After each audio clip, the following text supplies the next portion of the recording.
your destination, though you may find from time to time complications.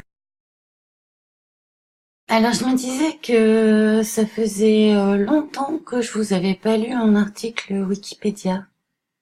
Savez-vous ce qu'est la philosophie naturelle? Quelle est la signification première du mot philosophie? Vous vous souvenez que je vous ai déjà dit que derrière toute science ou toute connaissance, il y a une philosophie. Alors allons-y. La philosophie naturelle, connue en latin sous le terme philosophia naturalis, est une expression qui s'appliquait à l'étude objective de la nature et de l'univers physique qui régnait avant le développement de la science moderne. Entre parenthèses, Galilée. C'est-à-dire qu'avant la science, nous avions un autre mode qui s'attelait à l'étude objective de la nature, et c'était la philosophie naturelle, qui a été éjectée par la science moderne et sa méthode. Traditionnellement alliée à la théologie naturelle, elle désignait autrefois l'ensemble des sciences astronomiques, physiques, chimiques et biologiques, tout comme la science d'aujourd'hui. Elles avaient le même objet, elles ont le même objet, ces deux méthodes. La philosophie naturelle se distinguait de la philosophie morale, qui désignait non seulement la morale et l'éthique, mais aussi la théorie de la connaissance, la psychologie, la sociologie, la politique et l'esthétique. La philosophie renfermait donc deux spécialités, si on veut, deux sous-ensembles, qui étaient la philosophie morale et la philosophie naturelle, qui étaient comme deux branches d'une même discipline, la philosophie. À l'intérieur de la philosophie, on avait donc la théorie de la connaissance, que de nos jours peut-être on appellerait épistémologie peut-être, ou sciences cognitives.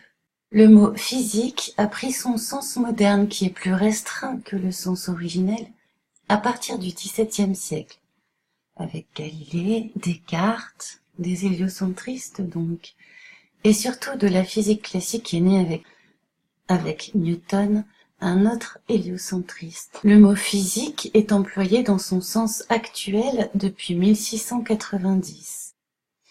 Ce qui marqua un tournant dans les mentalités, ce fut le fameux procès de Galilée et la réaction philosophique de Descartes. Celui-ci écrivit dans son discours de la méthode en 1637 que l'homme devait se rendre comme maître et possesseur de la nature. Vous comprenez ce que ça veut dire? Au tournant du XVIIe siècle et du XVIIIe siècle, on commença à considérer que le traité scientifique d'Isaac Newton, 1687, formait les principes mathématiques de la philosophie naturelle. La révolution que constitua la prise de conscience que la Terre tournait autour du Soleil avait entraîné des changements de mentalité. La philosophie naturelle a été le terme habituel précédant notre terme actuel de science, quand le thème abordé par l'étude était l'œuvre de la nature. La science moderne put acquérir le statut porté par la philosophie naturelle lorsque la pure déduction, alliée aux méthodes inductives d'acquisition de la connaissance, parvint à un résultat établi sur les phénomènes naturels sans l'appui de la révélation. Ouais, bon, tout ça sans l'appui de la révélation. La révélation est la connaissance qui vient directement de Dieu. C'est tout à coup quelque chose nous est donné dans la compréhension des choses. Donc vous comprenez que le passage de la philosophie naturelle à la science depuis Galilée et Descartes. Ce passage induit qu'on va se tourner vers une connaissance de la nature en expulsant officiellement Dieu du processus, alors qu'avant, il était intégré au processus de connaissance. Les hommes avaient intégré dans leur esprit que si parfois ils apprenaient quelque chose ou une connaissance leur était donnée, elle venait forcément de Dieu. Tandis que le choix des nouveaux savants, qu'on a nommés donc scientifiques, ça a été de connaître par eux-mêmes, par la logique et par la mesure, sans en passer par le secours de Dieu. Ce passer de Dieu dont l'étude de la nature est présentée comme un progrès de la science moderne. C'est un progrès, effectivement, mais seulement dans l'hypothèse où Dieu n'existe pas. Car s'il existe, on ne peut pas faire abstraction de lui pour étudier son œuvre. Or, soit Dieu existe, soit il n'existe pas. On pourrait dire que la philosophie naturelle et la philosophie morale sont toutes les deux des études des causes, de la cause finale, de la cause ultime, qui est Dieu. Et donc, on ne peut pas avoir accès à la cause finale sans évoquer Dieu et sans avoir recours à lui, sans le secours de la révélation elle-même. Il a donc fallu inventer un nouveau mode de connaissance.